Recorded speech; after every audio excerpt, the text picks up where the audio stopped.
Hello, everyone. Hope you're doing well. Last time we made a little bit of a diversion and talked about open and closed sets as a way to help visualize a metric space. Now, we want to keep using that sort of visual vision, if I could say that, of how we're seeing metric spaces in terms of open and closed sets. Maybe now in our heads, we're seeing these as some spaces in which you can form open balls or closed balls around certain points. We want to use some of that intuition to revisit the notions of convergence and continuity. In fact, we're even today going to stretch into the direction of completeness for metric spaces, which will now be a little bit more useful to discern about and find more information on now that we've gone through and talked about open and closed sets. So the reason that we do the stuff that we did this last session is so that we can start visualizing our spaces a little bit more cleanly. It's a little bit easier than just saying, okay, we're saying epsilon and deltas, and you can get pretty lost in the sauce. That's what the new students are saying these days. You can get very kind of lost in the woods of everything kind of happening there as you try to progress in that sort of way. And this is going to be a little bit more of a visual perspective on this. Hopefully, with this notion of open and closed sets from the real numbers, we can start kind of carrying that over to thinking about how these things look in terms of any given metric space. We're just kind of thinking of these in terms of open and closed balls in various dimensions. And of course, infinite dimensions as well, and that infinite dimensional space that we've seen in terms of function spaces and things like this. So let's take a little bit of a look at what we can say now that we've talked about open and closed sets. How can we redefine continuity? We'll take a little bit of time now to revisit continuity, and then we're going to talk about how completeness can be addressed in this way as well, going back to our sequential definitions of continuity for that piece. We have a lot to talk about today, so let's go ahead and dive right in. When revisiting continuity, metric spaces get a good bit harder to get handle on based on how they might appear. Our tools are more limited, so we need to develop a few more. And a lot of what we're going to develop is based on these notions of open and closed sets. So we'll go ahead and get another perspective on continuity. We already have two. We have two perspectives on continuity, right? So we have definitions of continuity over here, one of which has to do with an epsilon delta definition. This is the one that had to do with the open and closed, or rather epsilon and delta balls. So this is the one I've been calling the epsilon delta definition. Then we have the sequential definition, which is whenever you have a sequence that converges in your domain, your corresponding elements in the image converge in the codomain. And today we're going to talk about one about in terms of open or in terms of closed sets. We'll think of these two definitions as the same. We'll see that there's actually multiple definitions packed up inside of number three, but we'll talk about those as we move around here. So we'll kind of get to this third definition today. Let's start with a little bit of a lemma, something that is surprisingly useful for us, which is let U be a subset of a metric space X and assume that each X naught has an open set containing the set X naught. Sometimes you will see books call this a neighborhood. Sometimes you will see them ask for this to be an open neighborhood. So depending on the book that you're using, some of them might clarify, oh, a neighborhood can be any set with non-empty interior containing the point X naught, and they might clarify an open neighborhood as one that is just the interior of that set being the set itself. So you might see open neighborhood, but regardless, we can actually use either definition here. So that either one here would be fine, but we'll go ahead and for now use the definition of neighborhood, which is an open set around X naught. So basically it is inside the interior of the set because it is an open set containing X naught. And we'll call that neighborhood U sub X naught, and we'll ask for that neighborhood to be a subset of U as well. Then it turns out that this local property tells us something about the global set U. If each X naught has a neighborhood inside of it, such that is contained within the set U, then the set U is open, meaning every point inside of that is an interior point. The proof is this. We recall the union of open sets is open, and then we make this claim, which is that U is equal to the arbitrary union for all X naught inside of U sub X naught. You may not have seen this set equality before, but this is actually a kind of a pretty neat thing here about how this works. How could you show that this actually ends up working? Well, the fact that U contains this union of U sub X naught is rather straightforward. We're going to say, okay, since U sub X naught is a subset of U, for all X sub naught in U, and that is by our by assumption, so by the problem that we're working with, we have that this implies the union for all x naught and u of u x naught is inside of u. So this is just saying that because each in the individual set is contained within the set u, the arbitrary union is also going to be in there. The fact that this actually goes the opposite direction too is surprisingly nice, but maybe not the thing that we would think about the most often, right? So let's say let's let a value x naught be inside of u. Then x naught is inside of u sub x naught. So x naught is in the union of these x naught and u's of u sub x naught. So u is a subset of this union over all x naught and u of u sub x naught. That's it. That's the whole thing. We're saying take an arbitrary element inside of u. I'll just go ahead and kind of hintingly call it x naught. Well, x naught is then inside of the neighborhood containing u sub x naught. So x sub naught is a union for over all x sub naught and u of u sub x naught by the fact that it's just one of those sets inside of this union. And since x naught was an arbitrary element inside of u, we get the final statement, which is that u is a subset of this particular union. So these two things are equal. Finally, since the union of open sets is open and u is a union of open sets, we have to conclude that u is actually an open set. A neat little kind of argument here, a lot of topological based arguments, that is in the science of open and closed sets. A lot of these kind of look like this. You see a lot of using unions of sets, open sets, closed sets. You see a lot of these things kind of playing in with each other. And we'll see a couple of these things as we kind of play around with these notions of open and closed today, especially in terms of continuity of these sets. So let's get to a proposition now that deals with continuity. Let's say that f is a function between metric spaces, and let's take a point x naught in the domain of that function. Then we can claim that f is continuous at x naught if and only if whenever v is a neighborhood of f of x naught, then there is a neighborhood u of f of naught such that f of u is a subset of v. Let's get a picture of this notion real quick.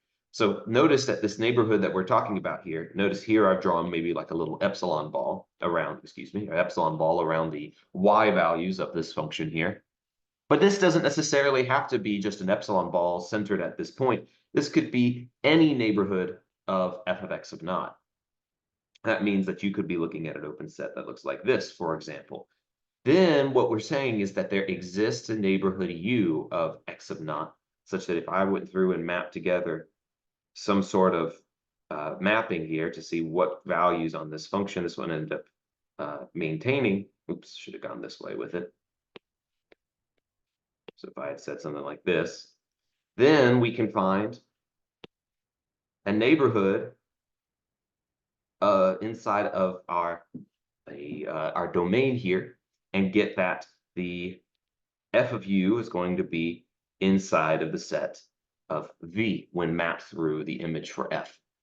A kind of a neat little thing here, saying that we can now generalize the notion of epsilon versus delta balls with just neighborhoods. Notice here that there's no reference to what the neighborhood is centered around. It's just that it's an open set.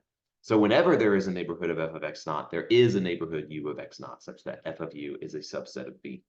If you replace this neighborhood v with the epsilon ball and this neighborhood u with the delta ball, then one, notice that it satisfies the conditions of this proposition. Both of these are neighborhoods at their respective points. And also, you get this statement by the formulation we made in terms of epsilon and delta balls back in when we defined continuity first in the third video lecture from last week.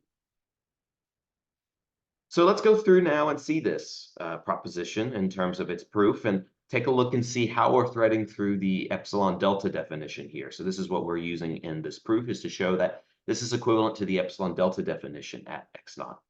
So to start with, to go from left to right, we're assuming that we have the epsilon delta definition and we want to show this new neighborhood definition. Let v be a neighborhood of f of x naught. Then this is an interior point of the set. So there is a ball. Notice here, we're going to start threading through the definition of continuity here, which has to do with epsilon and delta balls, centered at f of x of naught, contained in v. So what is this ball doing here? How do we know that this ball exists? Well, f of x of naught is a interior point, which means that there's going to be some ball contained within this set. You could just shrink it so that it's inside of there. And you can say that that ball is centered at f of x naught. This is exactly the notion of like an epsilon window around a point. Well, using the definition of continuity at x naught, we know then that there is a delta greater than 0, so that we get exactly this notion of the image of this ball being contained within the ball of f sub y, which is contained in V. So that's exactly the choice that we use for U. U is going to be equal to this ball centered at x sub naught of radius delta. And that just comes straight from the definition of continuity, the epsilon delta definition, that is, of continuity. Then we could go the opposite direction, which is now going to say we have this neighborhood definition, and we're going to say, okay, well, the epsilon delta definition is satisfied as a result of this. So notice here we're going to thread the definition of continuity through our condition about neighborhoods. We're going to start with epsilon being greater than 0 and taking a look at an epsilon ball centered at f of x naught at the radius for the ball there. Well, that ball that we give there is a neighborhood of f of x naught, which means that we can now use our condition here, which says that now that we've satisfied that there's a neighborhood of f of x naught, we are going to be able to find a neighborhood u of x naught such that f of u is a subset of this ball. Well, u is an open set, so we're just going to do the same thing that we did in the previous statement, which is find a ball centered at x naught that is contained within u, since x naught is an interior point of this set. And that's going to give us exactly what we're looking for.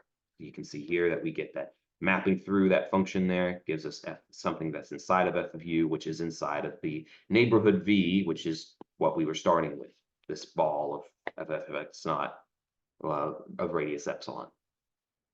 So putting all of that together, we get that this notion of neighborhoods generalizes slightly our notion of epsilon and delta, saying that we can think of these things essentially the same. In fact, you might be familiar with the notion of something called a basic open set, which means that the way that you form open sets inside of this topology that we have on the space is fully based upon the open balls centered at specific points that we might say. That is, every open set, kind of similar to our lemma here.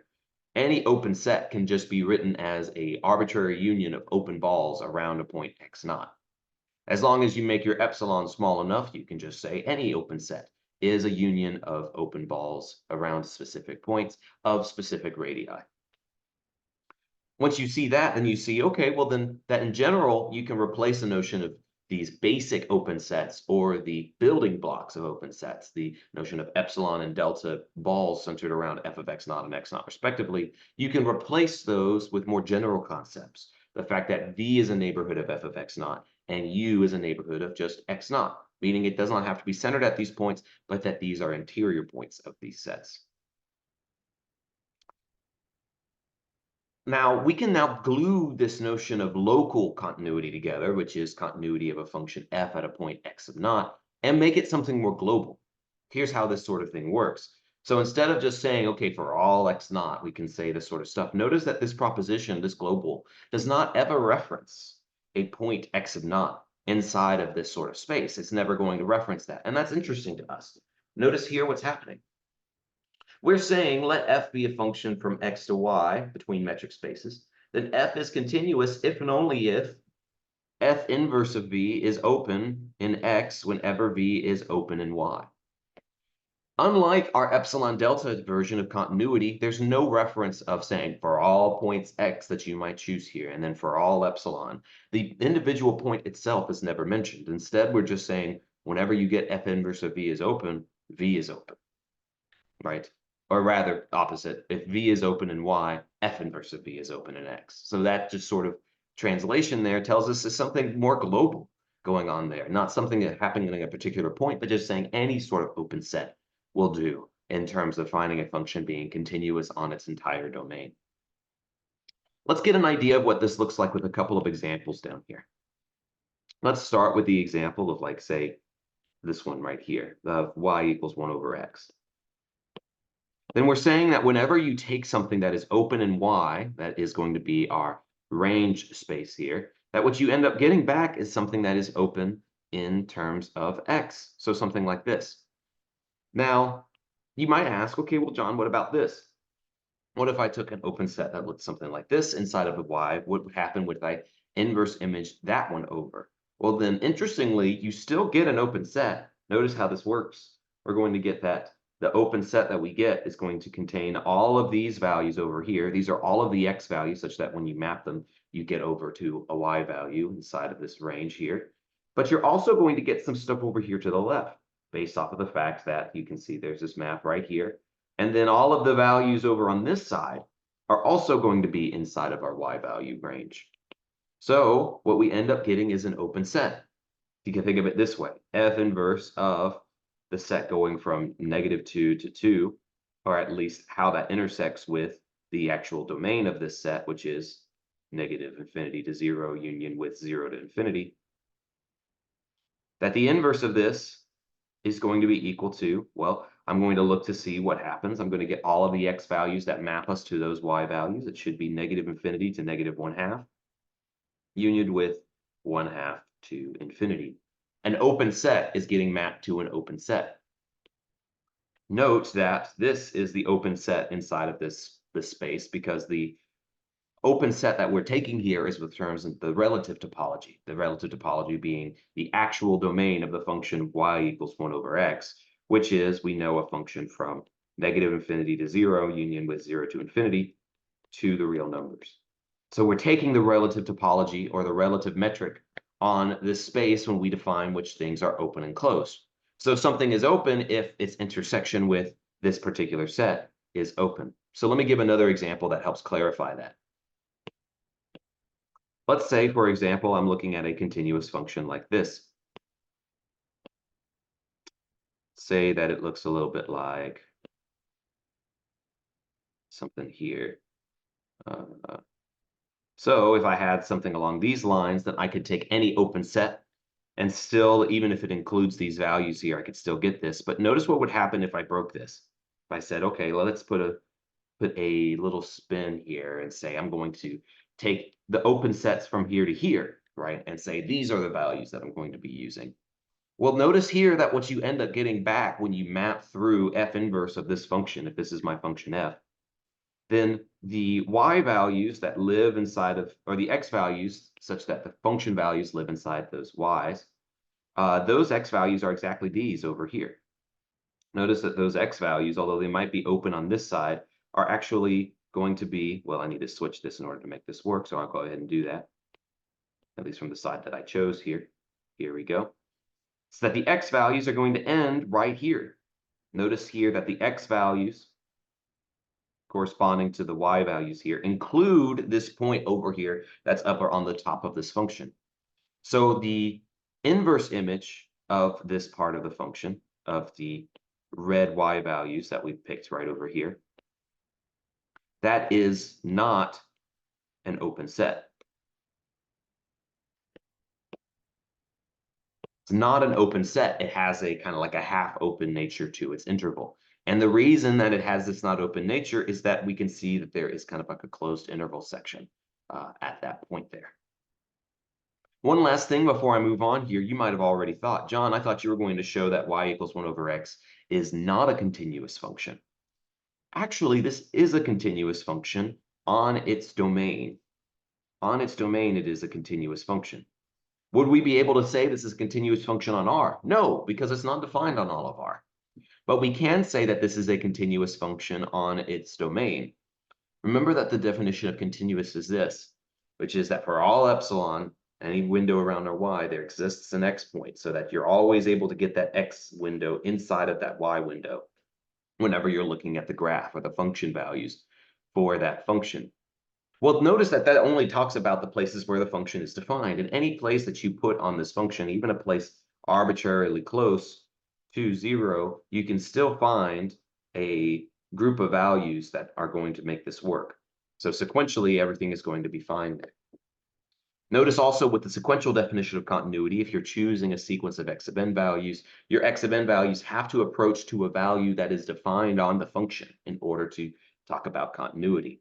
So that means you're not able to approach 0, otherwise you would be able to disprove continuity for this, but that would be looking at its kind of continuity notions on R. And it would be kind of vacuous, or it would be very easy to see that to begin with, because not only can you get the sequence values x sub n if they converge to 0 for this function, not only will f of x of n not converge at all, there is no f of x to speak of. So there's actually no way for us to make this definition work in terms of the sequential definition there.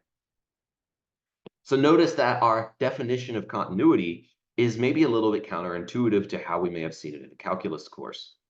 In calculus, we usually see that this function is not continuous, which it's not on R, because you have to pick your pencil up when you try and draw it. But it is a continuous function on its domain, on the functions, on the spaces, and the values in which it is defined, which is probably what we as mathematicians want to look at the most, which is where we know where this function is defined or not defined. Is it continuous wherever it is defined? And the function f of x equals 1 over x is defined. Is continuous wherever it is defined. Whereas this function that we've seen down here is not continuous wherever it is defined. So this kind of gives us a separation between those two things. Here's a quick proof of that.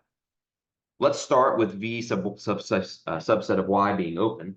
But if f inverse of v can be one of two things. If you choose an open set so that there are no x values that map to those y values, you might think, okay, I'm looking at something like the function f of x equals x squared, and you might have been choosing an open interval down here for the y values, then you notice that there are no x values that have y values there. So f inverse of v could very well be empty, but remember we said that empty sets are open. So that one means that we're good to go with that set. So let's choose that there is some x naught inside of f inverse of v.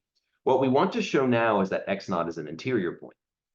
Since x naught is an arbitrary point, if we can show that x sub naught is a interior point of this set, well, remember, the definition of f inverse of v being open is that every point is an interior point. So we would have shown exactly that. Well, we know that f of x naught is inside of v. So by the previous proposition, there is going to be a neighborhood u sub x naught of x naught, such that f of u sub x naught is a subset of v. That was by our definition of openness at a specific point used there in the proof. This is this kind of gluing technique that we're using here to show this point in continuity. But by our definition of inverse images, that means that u sub x naught is a subset of f inverse of v. All x naughts here, if you were to take their y values, they exist inside of the set v. So finally, we use the same trick that we did in our lemma. We use the same trick that we used there in our lemma, which is saying that the f inverse of v is the union of each of these open neighborhoods u sub x naught. And since this is the union of open sets, f inverse of v is an open set.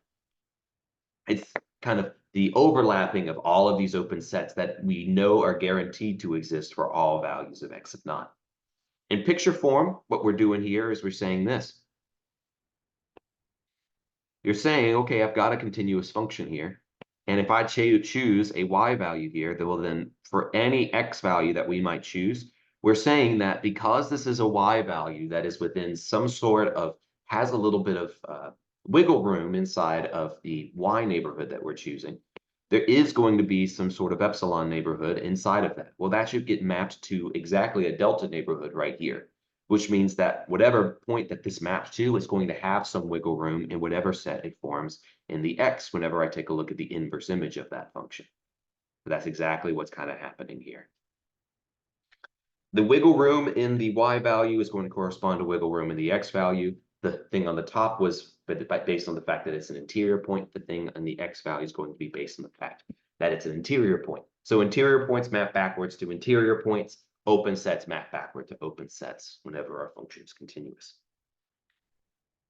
And then the backwards direction is saying that if you know that f inverse of v is open whenever v is open, then you can actually show continuity at a point x naught.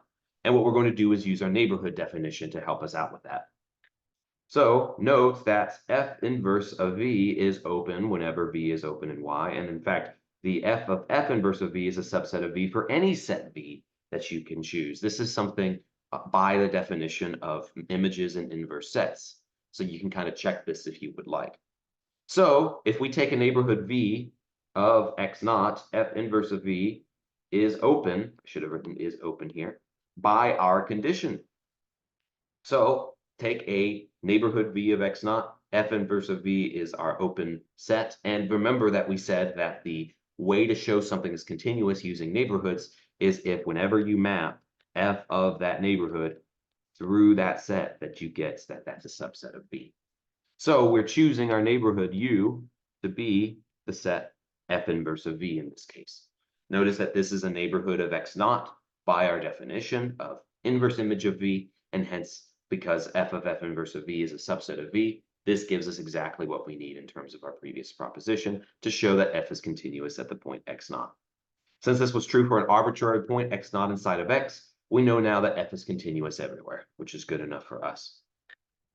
So this proposition, neatly in its statement, does not refer to a particular point X naught, but although the proof certainly is going to. But what's nice about this is that it's not saying, okay, you need to show something at every single X naught. That was covered in the proof. We just need to say whenever F inverse of V, or whenever V is open in our codomain, that F inverse of V is open in our domain. By the way, a quick exercise here. I'm also going to show this here in the slides later on, but you might try and do this if you get sidetracked somewhere or just need something to focus on, is to show that this proposition is true if every instance of the word open in the proposition is replaced with the word closed. That is, if you said F is continuous if and only if F inverse of V is closed in X whenever V is closed in Y. We actually have all of the tools that we need to do this. I will show the proof for that later. But you could go ahead and start taking a look at that if you are interested, trying to prove this in terms of working with the words closed instead of open here. But let's go through another problem to get used to this, because this is the sort of formulation that makes problems like this a lot easier to solve. I believe in our textbook, it had a previous proof that showed that if you have the composition of two continuous functions, that composition itself is continuous. But I did not go through that proof.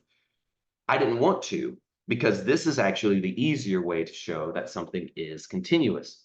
To show that a composition of functions is continuous, let's go through and use the V is open implies F inverse of V is open definition. Or you might just call this the open and closed definition, or the topological definition of this of continuity. So we got to start with, well, G of F is a function that goes from X to Z. To show that this is continuous, we need to say, let a set, we could call it U if we would like, let U be a subset of Z be open. So U is an open subset of V of the codomain, and we want to show that G of F inverse of this sub U is also open. So let's see if we can do that. Well, we know that G is continuous. So G inverse of U exists. First of all, we know G inverse of Z makes sense because you're taking something from the codomain of G and mapping it back through. So this G inverse of U is open in Y. Also, F is continuous. So if I take this set and map it back through F inverse, then this is open in X. Finally, since F inverse composed with G inverse, this is what we have right over here, is equal to G of F inverse by a previous exercise that we did, we have G of F inverse of U is open. And that's exactly what we wanted to show. So this is good enough. I like this problem because of how direct it becomes. No need for epsilons and deltas, just written in terms of the notions of open and closed based on the notion of continuity that we can become a little bit more familiar with. A quick thing here about how to write proofs. Hopefully you've been going through and writing proofs here a little bit. Hopefully you're seeing that the way that I'm structuring these proofs is the way that I want you to structure your proofs. One thing that I'm catching here is a mistake of my own that I would maybe make a little bit of a note on if I were to receive it in a grade scope submission or something like that, is that something that I like to do is to start each sentence with something that is not math terminology. So I might say instead of G is continuous, note G is continuous. I could have even said, well, comma, G is continuous, so G inverse of U is open in Y. What this does is it says, I want to try and explain this to you in terms of a paragraph rather than just through a kind of a rattling off of facts or words. I want it to be something that is a conversation. I want this paragraph to be something that we're discussing with one another. Working through proofs like this is often a good idea. It makes it so that you are having a conversation with the person who you're talking with. Up here, I didn't need this stuff for the part of my proof. It was just kind of using the V is open implies f of inverse of V is open to get a sense of what G of F is looking at. So we could have just started our proof right here. And then maybe we could have said, we want to show G of F inverse of U is open to make that a complete sentence. Now this looks like a pretty good and solid proof. So the formatting on your proof, you want it to be a little bit more conversational, something that you're talking to someone back and forth. Now notice that when you're having the conversation, you don't have to crack a joke or anything like that. You can be very straightforward in how you want to go through and do this. On the other hand, you can absolutely say, oh, here is a tricky part here to make sure you're kind of paying attention to this. What you notice as you keep writing these proofs is that you come into a type of writing that makes sense to you. Not everybody writes proofs the same way in many different varieties. Not everybody uses the same facts or the same definitions because they're comfortable with different things, but also the way that you write is differently. In an English class, you wouldn't expect for one paper to look identical to somebody else's, right? A professor who received that would think they're cheating. But somehow we think that all proofs have to look exactly the same. And that's not true at all. These are very much more like English papers. If I'm getting two proofs that look exactly the same, then I think that somebody's cheating because everybody writes differently and they write in a way that is more conversational and in a way that makes sense to them. Now, for you, it might be very straightforward and very direct. You'll see that many of my proofs are that way. But some of you might want to talk a little bit more through your proof and make sense and have a conversation with the person who's reading your proof. I hope that you view proof writing like this, like it's a conversation. Not that it's something that I have to get exactly right, but it's me explaining using the facts that we've gone through and proven in this class to say this is what makes the most sense to me in terms of why this argument works. Think about this argument. Are there any holes in this argument now that I've gone through and said this? The big thing to think about is that when you're writing this argument, whatever it is, that you're not saying wrong things just because, oh, I don't really know what to say, so I'm just going to say a bunch of stuff. You want your stuff to be correct and to go in a line somewhere. That's the main thing. That's the main point. So you'll see a lot of mine are very straightforward, so use that in your argument as well. Don't try and use facts that aren't useful in your argument, and don't just say wrong things because it gets you from point A to point B. That's not going to be helpful in writing your proof. Here I had to change the domain of this function because, as we just talked about, f of this going from reals to reals would not make sense here in terms of this being a continuous function. That function is not defined on the real numbers. It needs to be going from all the real numbers taking out the set containing 0. For this function, f of x equals 1 over x, and we would like to show that this function is continuous. So let's see if we can do this. Well, we need to start by, well, we can start a few different ways. One is to let v be open. Okay, so we're going to break this up into a few different cases. Say that for all x in v, x is greater than 0.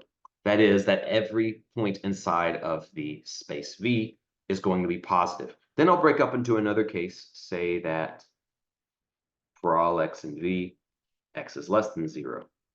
And then finally, one last piece will be say that there exists x and y and v such that x is greater than 0 and y is less than 0. And we might make a little note over here to the side, which is that if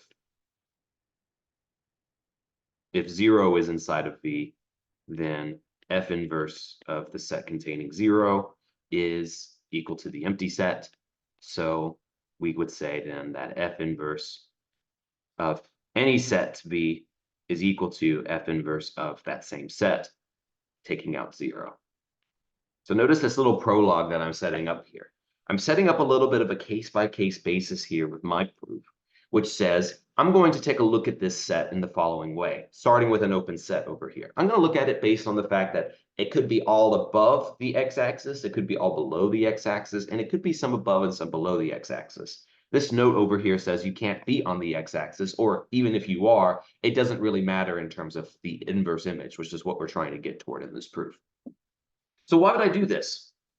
The reason is I take a look here at the function itself, and I notice that the open sets that I want to work with are those that are above and are below. These are both on the contiguous parts of this function, the parts that are all kind of like stuck together. So it seems like being able to say I'm in the upper part or the lower part would make things a little bit easier for me. Let's see if that ends up being true. Let's say that I take an open set V where x, all of the values inside of it are greater than 0. Then, without loss of generality, V is equal to the set A comma B, where A is greater than or equal to 0, and B is, well, it could be infinity, but B is greater than 0 for sure. Notice this without loss of generality is very interesting. This is not maybe what you would expect here. But here's where that without loss of generality is coming from. You're saying, John, how can I just take any open set and say that it is this particular open interval that you're working with? Do you remember how we said back in the previous video that any open set can be written as a countable union of open intervals? Well, then what are we going to be able to say if any open interval of f inverse of a sub n, b sub n is open? Well, then what is f inverse of v going to be? Well, it's going to be f inverse of this open set. And remember that we've said that you can take inverse images and make them the inverse images of the individual sets that you're using. Well, you're now taking the union of open sets. So this itself is open.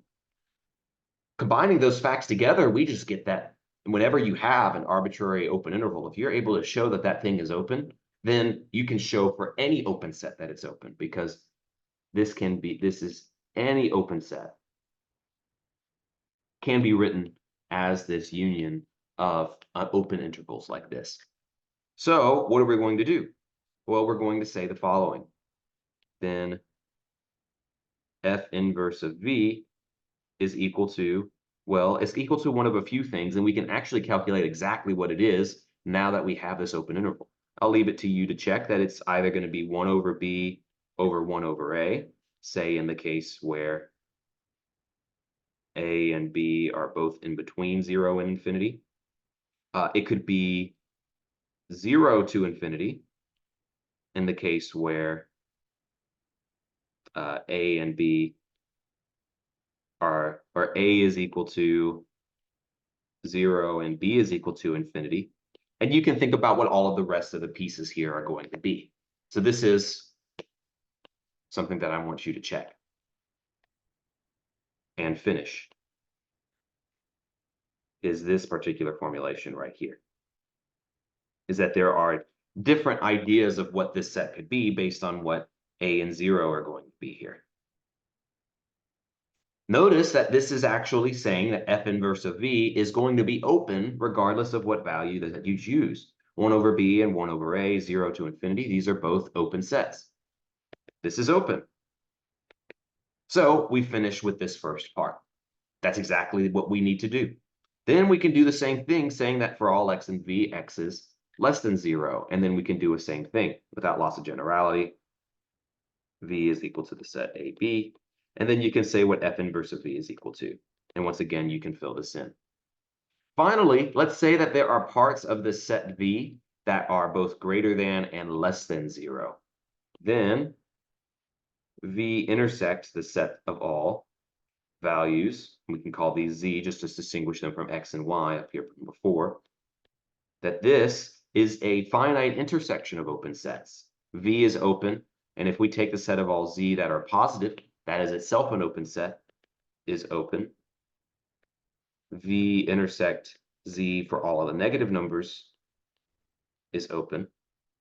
And by something that we talked about last time, or rather in the first week of this course, the inverse set of V is equal to the union of each of these particular sets. So this is f inverse of all of the positive values of V with all of the negative values of V This F inverse of V is open if each set that unions to equal it, and that is these two inverse images, is open. So this would mean that if you have an open interval here that has some positive and some negative values, then you can just say, okay, well then F inverse of V is just going to be F inverse of all the positive values of V, F inverse of all the negative values of V. And if you can show each one is going to be open on its own right, then F inverse of V has to be open since it's the union of open sets. Notice that this reduces to the first two cases, because now you have a case on that first part where everything there is greater than 0, and then you have a case on this second part of the union where every value inside of that set is negative. So if you go through and just spell out what this is, you can now show that something like 1 over x is actually a continuous function. Again, kind of breaking our intuition here a little bit, because the function f of x equals 1 over x, you do have to pick up your pencil as you go through and write it. So just something to keep in mind, that this is saying it's continuous on its domain wherever it is defined. So quite a few interesting things here. I wanted to break apart how these kinds of problems work. Notice that these aren't all based off of theorems or things like this, and that's exactly why I like to go through some examples, is to show how you can be connecting the theorems that we've been working through to show things that maybe you weren't expecting. The fact that the arbitrary union of open intervals is open has been useful more than once today. Notice that we said based on a previous theorem that any open set can be a countable union of open intervals. So in order to show something is open without loss of generality, it's okay for us to just look at inverse images of open intervals, if that ends up being helpful to us. And this is a trick you can use anytime. This is a great trick,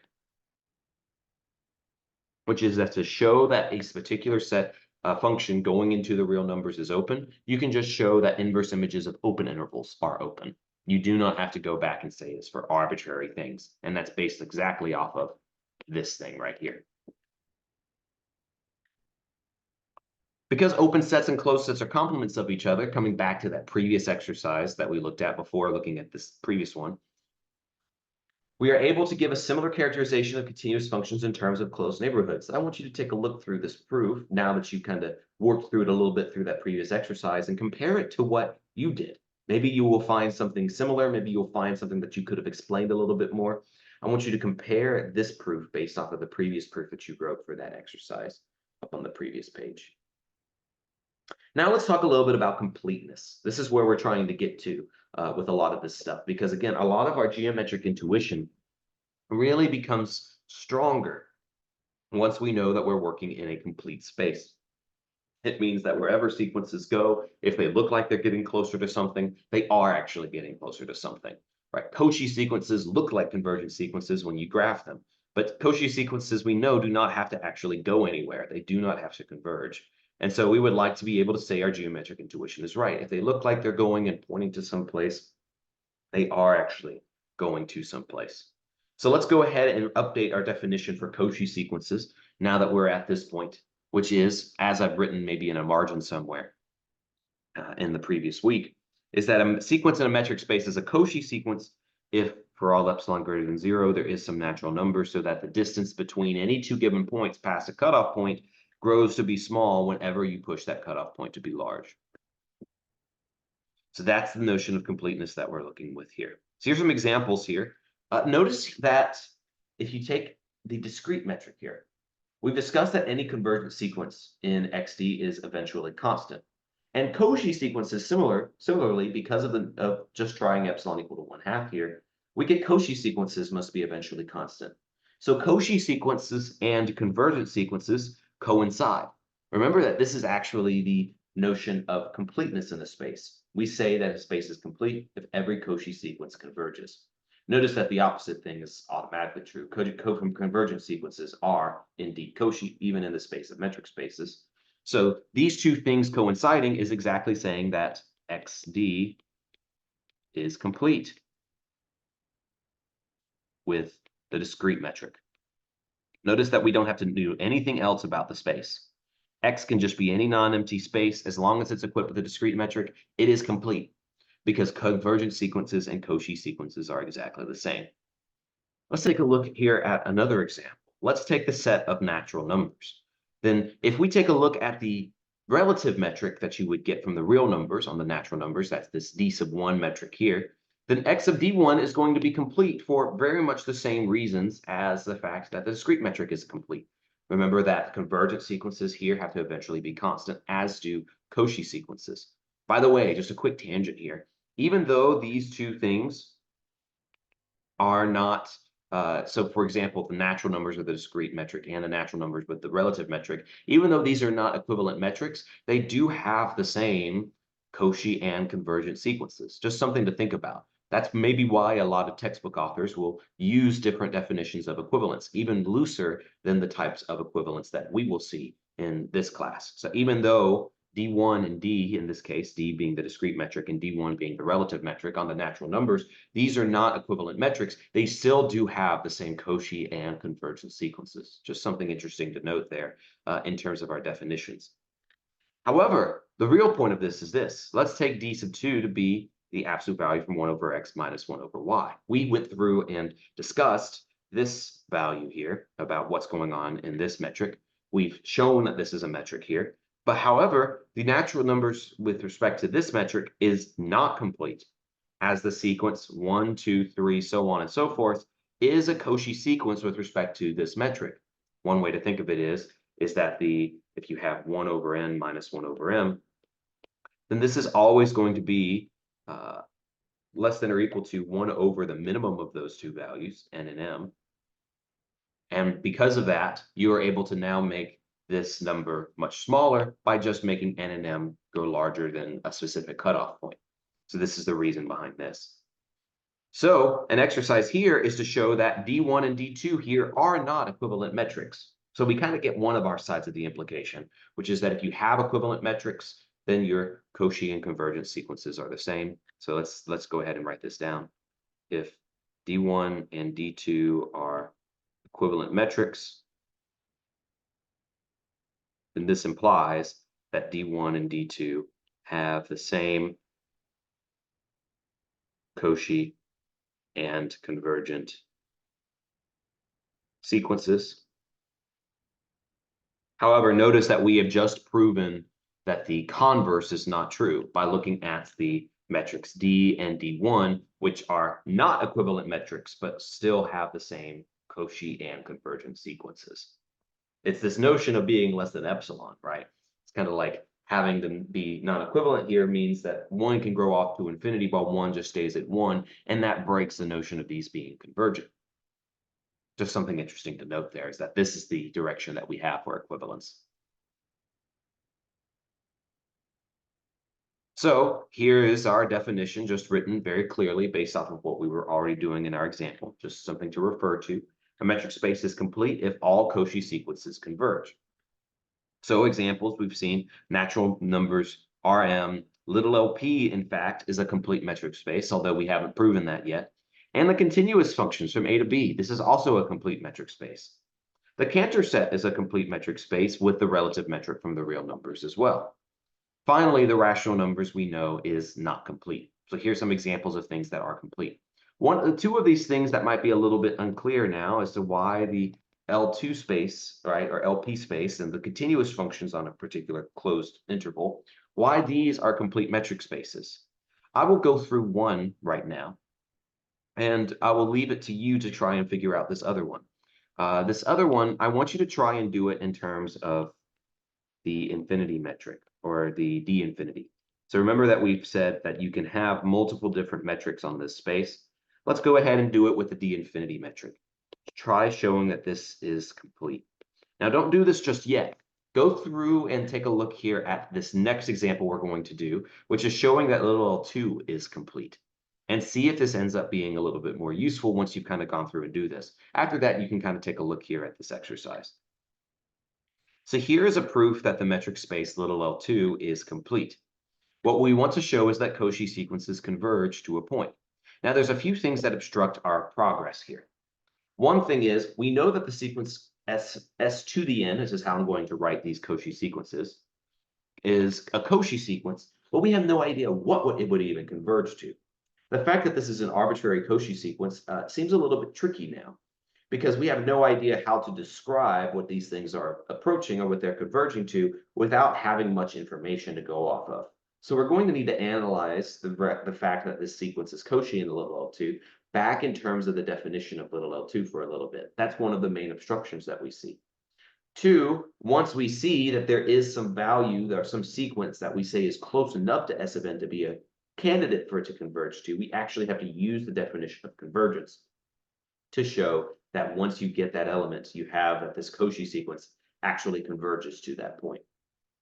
So that's what we're going to try and do. All summarized in one sentence, we are going to attempt to say that this sequence of sequences, S to the n, converges to some sequence X, or S. So notice the difference in how I'm going to be writing these with respect to normal, right? This right here is the kth element of the sequence Sn.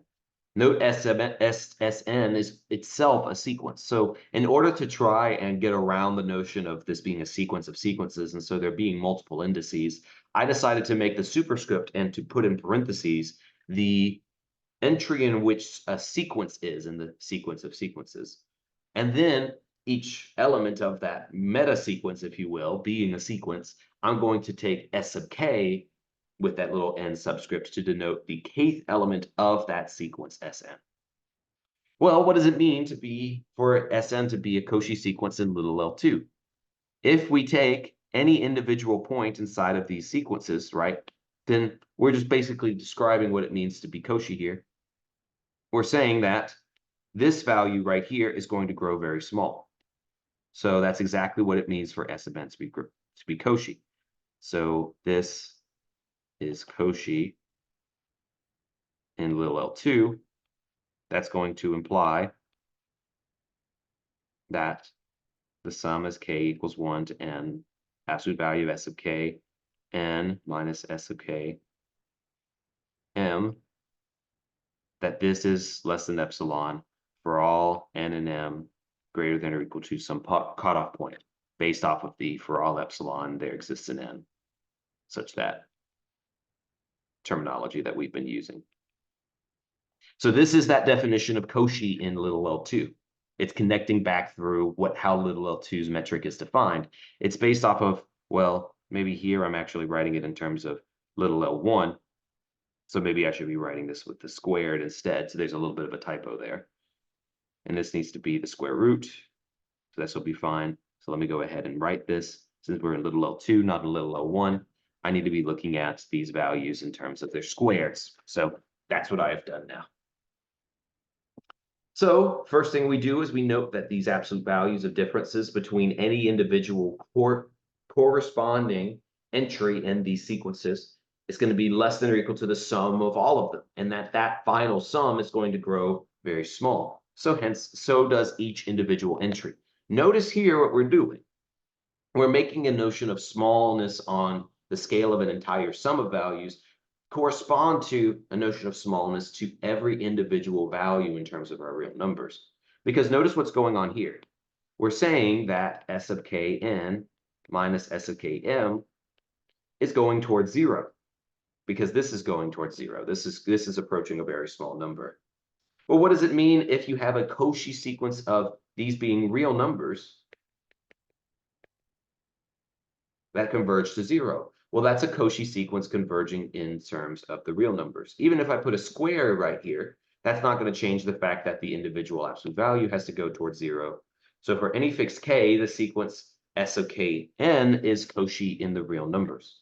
Well, the real numbers we already know are complete. And so we're going to use the completeness of the real numbers to say that each individual fixing a particular index and running along the sequences, that's going to give us a value for a sequence for S. Notice here, this S of k does not have this little superscript on it, and that is because this S of k is going to be the kth element of this sequence that we're claiming, or rather that we're claiming the sequence of SNs converge toward. Namely, we're taking s of k to be the limit as n goes to infinity of s of k n. So this is kind of like taking the sequence elements in terms of k and seeing where these things converge. Here's a little bit of a helpful guide to help us out. We're taking a sequence something like this. Maybe this is the sequence that is kind of like how we've been defining it. This is the sequence of sequences that converges to square root of 2. Then the way that we're defining the limit sequence here is we are saying, let's take a limit this way.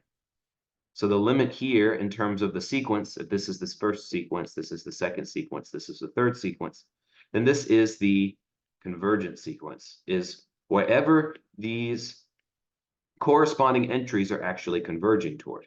This one has to converge to 1.4 because in the way that I've written it, it is eventually 1.4. And then this one has to converge to 1.41 because it is eventually 1.41. Same thing for the next thing down. Even though I haven't drawn it, the fourth sequence down, we know in this pattern, would have 1, 1.4, 1.41, 1.414, and so on and so forth all the way down. So the way that we are getting this is that we are taking a limit in terms of a fixed entry in each sequence. So it's a fixed entry in each sequence, and then the limit is with respect to n, which runs along each of the sequences. So this is how we're forming this sort of sequence, is that we are fixing a particular entry and saying, okay, I'm going to take those all the way down and say that the limit is the corresponding limit at that point in that sequence. Now, there's a few things that we have to check. First, this sequence S, we just defined to be the limit of each of these values. We need to say that this sequence S is actually inside of the space little l2. Remember, this is kind of like saying, if I get this, well, this is how I would say is square root of 2. But maybe we're in the rational numbers, so square root of 2 does not exist, even if I'm taking Cauchy sequences in the real numbers, right? If I'm just saying, okay, they are terminating sequences, then they don't ever get to the real numbers. They're just the rational numbers in that case.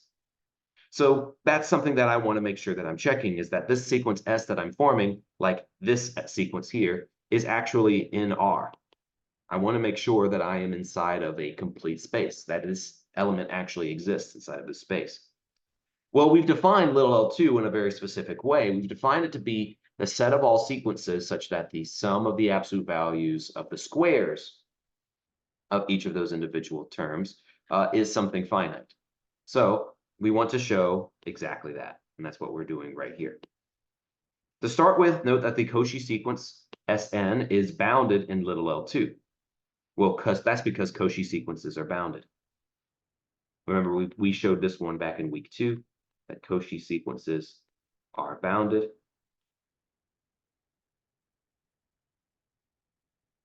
So for all n, each of these individual sums has to be less than or equal to b for some value of b. That's by definition of the Cauchy sequences being bounded. So what are we going to be able to say? What we're going to be able to say is that now you can say for the sums of these in terms of absolute values of the sequence they're converging to, sk, these values, if you square them, well, then each individual term is the limit of each of these individual terms in terms of the sum for all of those. Notice here that I'm using the value of capital N here to make this a little bit easier to see, so that you can kind of say, okay, well, how would I show this or make sure this makes sense for myself? Well, the way that you could do it is you could say this is s of 1 squared plus s of 2 squared. And you could ask the question, is this equal to the sum of s of 1n squared plus the sum of s of 2n whenever I'm taking the limit?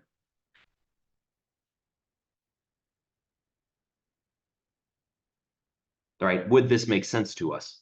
And the answer is yes, it should, because we know s of 1 is the limit of this. It should be true for absolute values. It should be true for squares. It should also be true if I'm adding in terms like this. So we can see from that that that makes sense in terms of n factors or n terms of our sequence of this, or this series that we're adding together, that this is going to be something less than or equal to b squared.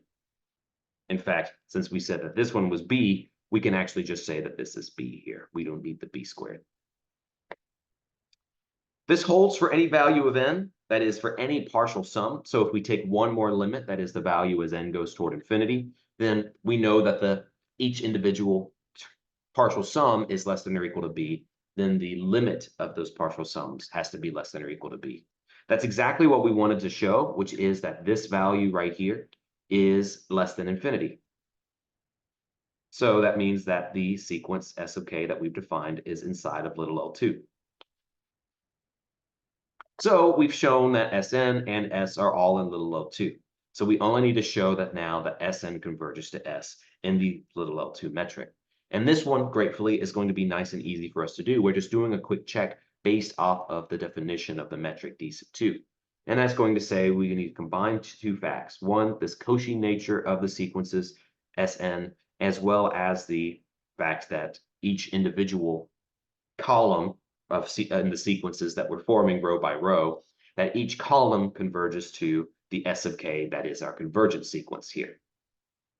So to show this sort of convergence, we just need to go through and say, okay, well, if I'm taking the sum, like I would be normally in trying to show that a sequence converges to another one in terms of D2, that the sum of the absolute value squared of the differences between corresponding entries in these sequences, well, this is going to be the limit as m goes to infinity of, I'm just going to use the fact that S of k is the limit of these values, well, these values right here.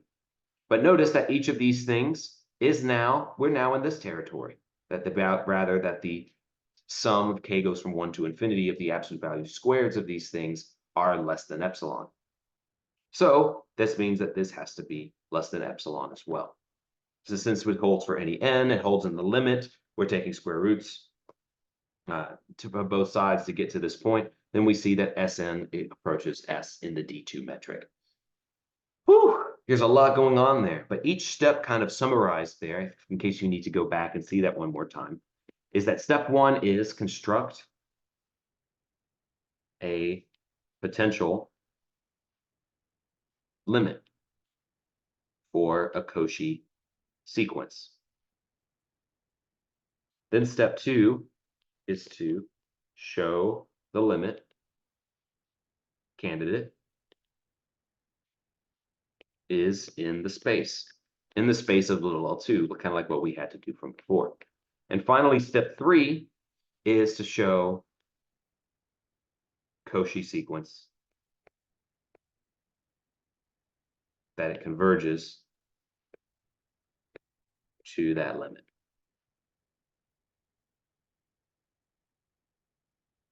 So something to think about through this is maybe as you're going through your exercise as well, is to try and break apart each of the individual steps that we did here. This is something I think that we can start handling, that we can get a handle of, is showing that spaces like these are complete. When you're going through and doing your exercise here with the continuous functions from A to B using the infinity metric like here, then what I want you to do is start thinking about, okay, what would it mean to have a Cauchy sequence in terms of the functions here? Well, that's going to be some sort of f sub n sequence, right? And these sequences are going to be Cauchy in the sense that the supremum of the values f sub nx minus f sub mx for all x inside of AB is going to be less than epsilon whenever we're looking at n and m being greater than some sort of cutoff point. So this is going to be true whenever you have this sort of value happening here. So this is this notion of f sub n being Cauchy. The question is, now that I have that being true for all points inside of this, is there a way that I can use the fact that R is complete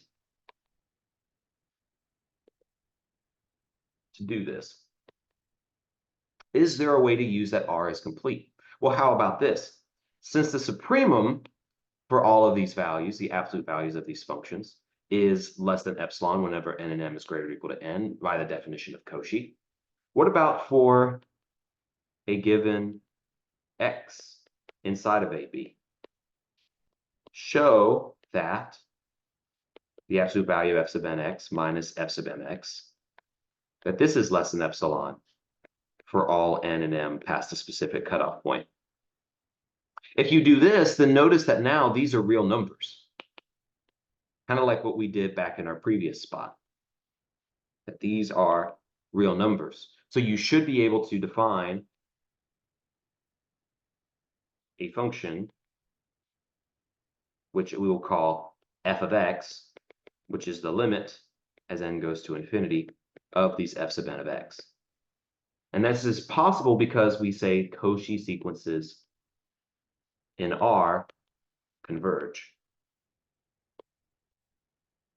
And that's coming straight from the fact that R is a complete space. If you do something like this and now try and mimic these different parts of this proof, hopefully that might make a bit more sense for this particular exercise. I want you to try and step through this a little bit, see what you're able to come up with each of these parts coming together. One final proposition before we close off for today is talking about how we can say closed subsets of complete spaces carry a lot of the geometric intuition from our larger parent spaces. We're going to assume that you start with a complete space now. Then if A is a subset of X, then that subset A is complete if and only if A is closed inside of that space. That is, that it contains its limit points. Think a little bit about this proposition before we finish up here. Because completeness says what? Cauchy sequences converge, right? If A is not closed, then you're going to be able to find a sequence that does not converge in A, right? That's exactly the definition of something being not closed, that there exists a boundary point for that set that is not inside of that set. So you're going to be able to find a sequence of points inside that set that does not converge to that limit point. Well, the sequence that you were saying, that you were just talking about, this sequence that gets closer and closer to this boundary point not in the set, that's a Cauchy sequence. And remember, for complete sets, Cauchy sequences have to converge. So if its convergent point is not in the set, it cannot be a complete set.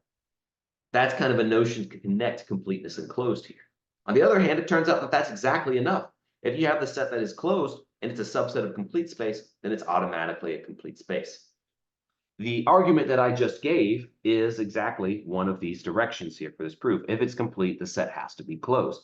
If A is not closed, take a boundary point of A that's not inside of A and take a sequence that is converging to that point. A sub n then has to be a Cauchy sequence in A that does not converge. Hence, the set A cannot be complete by definition. On the other hand, for any Cauchy sequence now in a closed set, we know that it's going to be Cauchy in the parent set as well in terms of X. So it's going to converge to some point inside of the space, big X. Now, we don't quite know that that limit is inside of A, but that's exactly where we're going to use closed nature of A. The point X is going to have to be a boundary point of A because we have that this A sub n converges to X. So since A is closed, X is in A, so X sub n has to converge to X in A by the relative metric.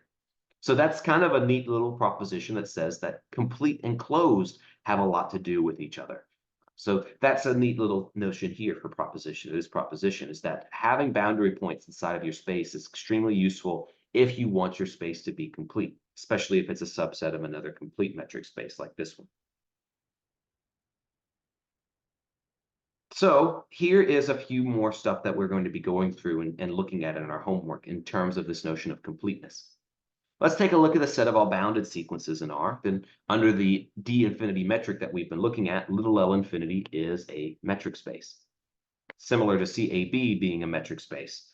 Set of functions defined here are functions that are defined on the natural numbers. That is, they are sequences. What I mean by that is this. You can think about functions in two different ways, and maybe you've seen sequences defined this way before. But sequences are really just functions from the natural numbers to the real numbers. In what way? You're taking a mapping of 1 and you're mapping it to S of 1. Now that I'm drawing this, I think that I've done this in a video lecture before. This is a way of mapping a natural number 1 to a real number, S of 1, which is your sequence element inside of the real numbers. So drawing that a little bit more neatly, 1 is a subset of S of 1, 2 is a subset of S of 2, so on and so forth. So this is very much like the fact that CAB is a metric space in terms of the d infinity metric, just like we were talking about before. It's in fact a complete metric here. And then using that fact, saying that this is a function from the natural numbers to the real numbers here, that is going to have, under the same metric, a very similar notion of it just being a metric space. So there's a neat little connection there.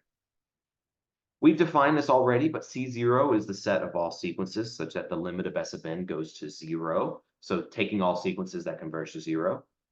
In our homework, we're going to show a few things. One, C0 is a subset of little l infinity, and that C0 is going to be closed in little l infinity. Together, these two things are going to show that this is a complete space. Based off of the fact that the little LP spaces are completed, we'll be able to show that C0 is in fact a complete space. If we combine those two notions together, we're just saying, okay, C0 is a subset of little l infinity, and C0 is closed in little l infinity, and everything else just comes straight from this proposition. But that'll do it for me today. We've talked a little bit about visualizing metric spaces, and now that we have started to get an understanding of how open and closed work neatly with these notions of metric spaces, we're starting to really blossom what we're able to talk about and learn about and know. That's exactly why we stopped talking about complete spaces until we talked about closed, was so that we could connect this notion to that of a relative metric. So a lot of our pieces are kind of starting to come together here in this puzzle and starting to see how we can characterize metric spaces in ways that are very, very similar to the real numbers or Rm. So what all did we get to talk about today? We talked about continuity and all of its formulations, especially in terms of open and closed sets. We talked a little bit about how you can do exercises with these things and use these definitions to show that a given function is a continuous function or not. We then talked about completeness with Cauchy sequences converging and did a couple of examples showing us how to get used to finding whether a space is complete or not. But that'll do it for me today. Thank you so much. Have a wonderful day.